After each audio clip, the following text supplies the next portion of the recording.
Mais de Deus, ele foi uma necessidade da igreja, porque a renovação carismática precisa hoje dessa ajuda, desse braço, para restaurar a espiritualidade na igreja. A igreja se perdeu muita coisa, obviamente não por culpa dela, né? A igreja ela tem perdido um pouco a espiritualidade, um pouco a seriedade das coisas, né?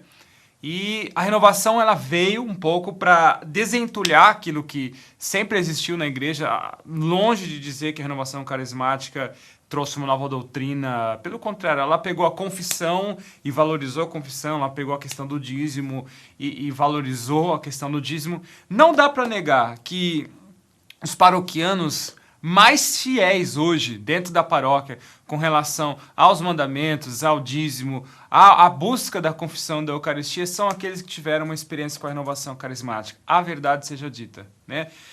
Com o passar dos anos, ela tem tido uma certa dificuldade e o Mais de Deus quer ser esse braço para ajudar, né? Ser mãos dadas com a renovação carismática para restaurar a espiritualidade perdida na igreja.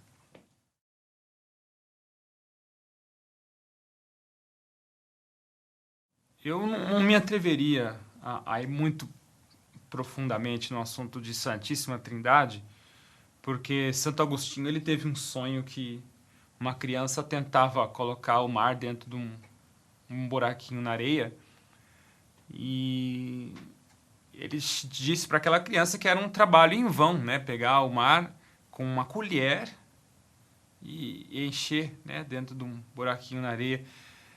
E a criança, na verdade, era um anjo e falou assim para ele: olha, é mais fácil colocar o mar aqui do que você compreender o mistério da Santíssima Trindade. O que sabemos é que Deus é Criador, que Jesus é o Salvador, que o Espírito Santo é o santificador. O Espírito Santo é hoje a maneira de Deus estar onipresente em todos os lugares, mas longe de mim de querer aprofundar esse tema.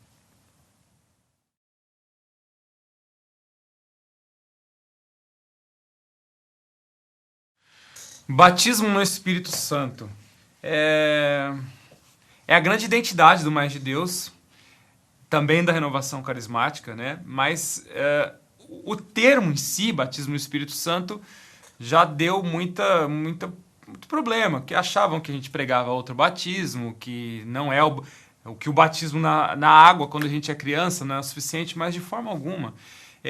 O batismo no Espírito Santo é uma autorização consciente de nós, já maduros e adultos, de que para que o Espírito Santo que já habita em nós no nosso batismo, ou seja, o batismo no Espírito Santo é para os batizados, é uma autorização que nós damos para que esse Espírito Santo que já vive em nós possa agir. O dizer vem Espírito Santo não é vem das alturas, é vem de dentro de mim. Não há dúvida que o Espírito Santo já está em qualquer batizado, tendo ele tido a experiência do batismo no Espírito Santo ou não. Para não dar confusão, a igreja já pediu que a gente tomasse cuidado com o termo, começasse a usar efusão do Espírito Santo ou coisas parecidas. Aliás, efusão é um termo muito bonito. Efusão significa revelação dos sentimentos mais íntimos. Isso é lindo, Deus revelando a sua intimidade para você. Mas como o termo batismo no Espírito Santo está na própria Bíblia, então a gente não vê nenhum problema em usar esse termo, batismo no Espírito Santo. Quem não teve essa graça, compensa arriscar. É bom demais, é bom demais.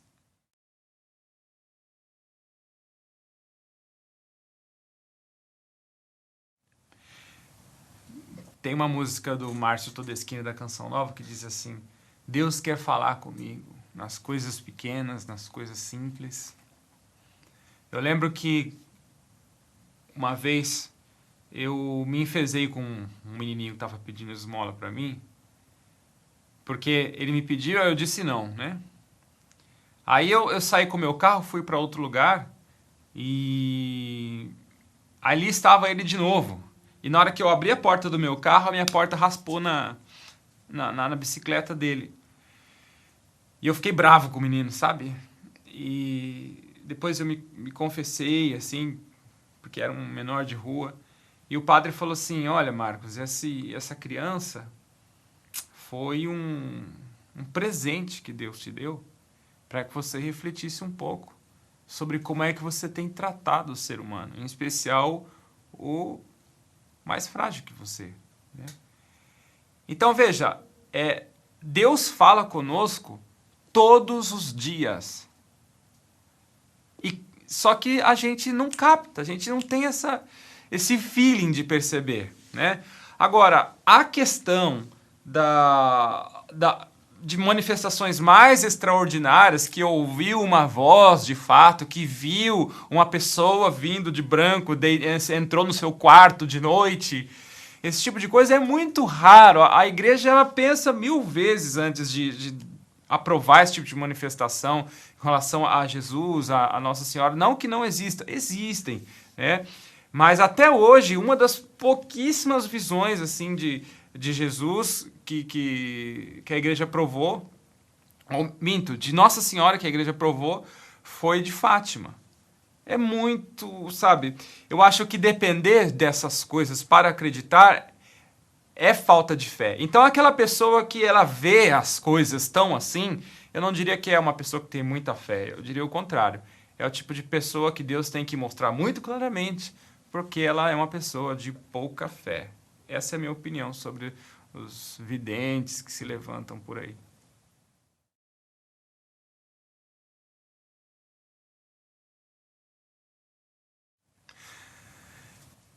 A Salve Rainha, a oração da Salve Rainha, ela nos dá uma lição espetacular. Salve Rainha, Mãe de Misericórdia, vida, doçura e esperança, nossa salve. A vós bradamos, degredados, quer dizer, expulsos, abandonados, filhos de Eva. A vós suspiramos, gemendo e chorando neste vale de lágrimas. Essa terra é um vale de lágrimas. Não é cristão, não é católico, qualquer pregador que chegue para você dizendo assim, Deus não quer você sofrendo, pare de sofrer. Não, o sofrimento, Deus tem uma maneira especial de lidar com o sofrimento. Esse negócio de Deus curar todo e qualquer tipo de doença, não, Deus cura aquilo que vai nos fazer bem, aquilo que é melhor para nós. Se na cabeça de Deus, que é um pensamento infinitamente maior que o nosso, é melhor que a gente permaneça com aquela doença, nós ficaremos com ela. E quem somos nós para ficar questionando Deus, para ficar... sabe, gente? O sofrimento... Eu uma vez ouvi o Gil Mota, lá de Bebedouro, falar assim, Deus visitou a minha casa com o nome de câncer. Você lembra disso? Deus visitou a minha casa com o nome de câncer. Ele falou que depois que o pai dele pegou o câncer, houve muitas conversões dentro da família. São maneiras que nós não entendemos de Deus agir, mas que Deus faz muita coisa através do sofrimento. Então, o sofrimento, se ele for encarado de uma maneira cristã, ele é muito mais bem vivido, né? Eu não estou livre de nenhum sofrimento no momento da minha vida.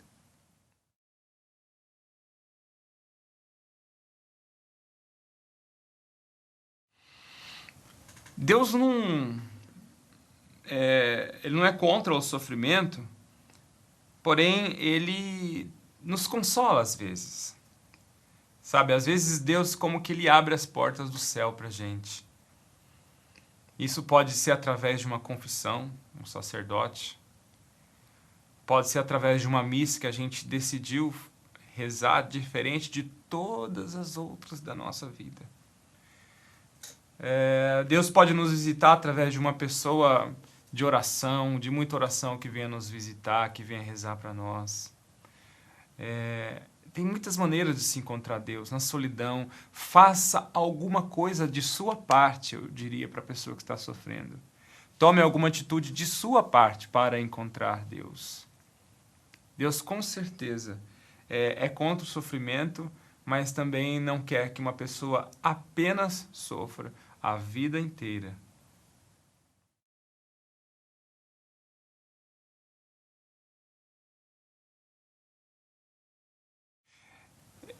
O fim do sofrimento, o fim da tristeza,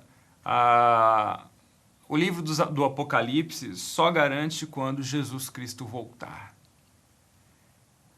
Aliás, é uma coisa que hoje em dia é uma pena, uma dor no coração dizer isso, mas ninguém mais acredita que Jesus vai voltar. Que isso é uma coisa fantasiosa. Mas Jesus virá. Ele vai acabar com toda a corrupção. Nós teremos uma vida sem males, sem dor, sem sofrimento na volta do Senhor.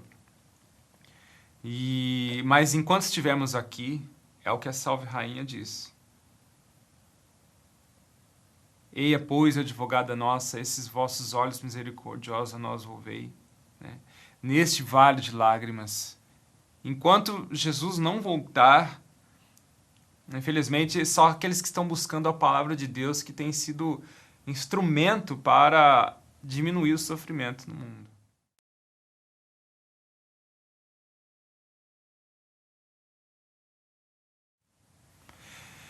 Eu gosto de dizer que Deus nunca está ocupado para nós. Qualquer respiração que você fizer em se tratando de oração, ela é ouvida mesmo no mais baixo tom.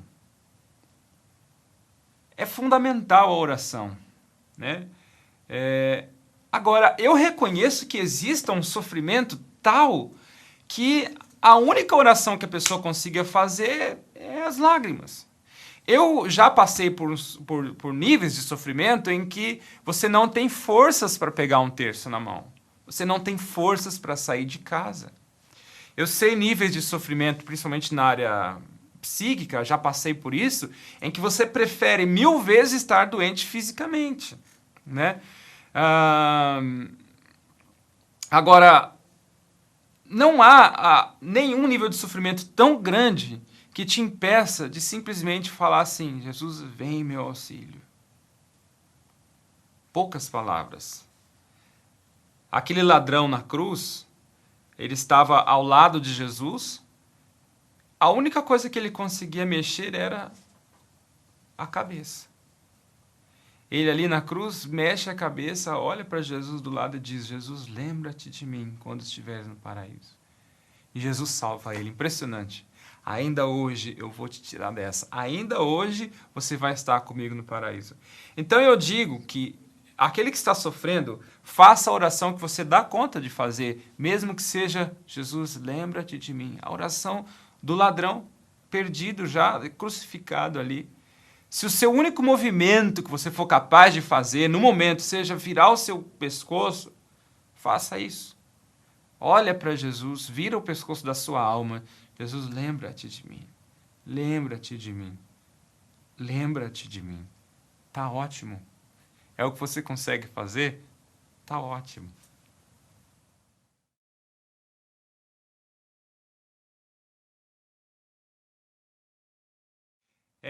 Os médicos nunca vão chegar a uma explicação científica de como uma cura acontece pela oração, né? Porque é sobrenatural, é Deus curando. E eu mesmo tenho uma cicatriz aqui, que eu convivi 23 anos da minha vida com 40% da minha área cerebral era pura água, né? Não há explicação científica para isso, né? Eu já pude ver, eu já vi em encontros câncer sendo curado, eu já vi pessoas levantando na cadeira de roda. São curas que às vezes Deus faz, né? Agora, tem um lado meio científico assim da oração? Talvez, né? Eu acho que o simples fato do doente receber uma visita na casa dele, de alguém que vai rezar para ele, poxa, isso já muda muita coisa na mente do doente, porque alguém se preocupa comigo. Alguém veio de lá de outro lugar, pegou um carro, pegou um ônibus, veio até a minha casa. Poxa, esse bem-estar de ser alguém se interessar pela gente ajuda muito na cura de uma doença, né? Hoje já se sabe que mais da metade das doenças são psicossomáticas, quer dizer, é a mente que adoece o corpo, né? Impor as mãos. Quem não gosta do toque? Quem não gosta de ser tocado, de ser abraçado? Ajuda muito, sabe? Eu não tenho dúvida que libera substâncias, a serotonina, essas coisas todas, mas não adianta eu querer só explicar cientificamente. Como é que eu vou explicar cientificamente uma cura de um câncer de uma hora para outra, né? Como é que eu vou explicar cientificamente o padre Wagner Bahia, que rezou por uma criança que tinha uma perna maior que a outra e a perna ficou do mesmo tamanho? Isso foi o padre Wagner Bahia da Canção Nova que deu esse testemunho. Não tem química que explica isso, né? Deus, ele fez as leis, mas já que ele é o autor das leis, ele pode desfazer as leis da natureza, né? Tem gente, inclusive, infelizmente, dói no coração dizer que padres dizem isso, que Deus não muda as leis da natureza, né? Muda sim. Ele é o diretor da escola infantil que fala assim, nenhuma criança pode usar tesoura com ponta, hein? Mas na sala dele tem lá tesoura com ponta. Ele é o diretor, né? Então, Deus, ele pode sim romper os limites da natureza que ele mesmo criou. Você pode mandar as suas perguntas para ser respondidas aqui no canal da Web TV Mais de Deus, youtube.com/TV Mais de Deus, através do e-mail maisdedeusriopreto@gmail.com, tá aqui embaixo para você acessar, maisdedeusriopreto@gmail.com, tá? E nós temos a nossa página no Facebook, facebook.com/maisdedeusriopreto. Entra lá, dá um curtir. Se você estiver no YouTube agora, dá um curtir nesse vídeo também, tá? Coloca um gostei, coloca um comentário, vai ser muito bem-vindo, gente. Deus abençoe, tá bom? E até a próxima.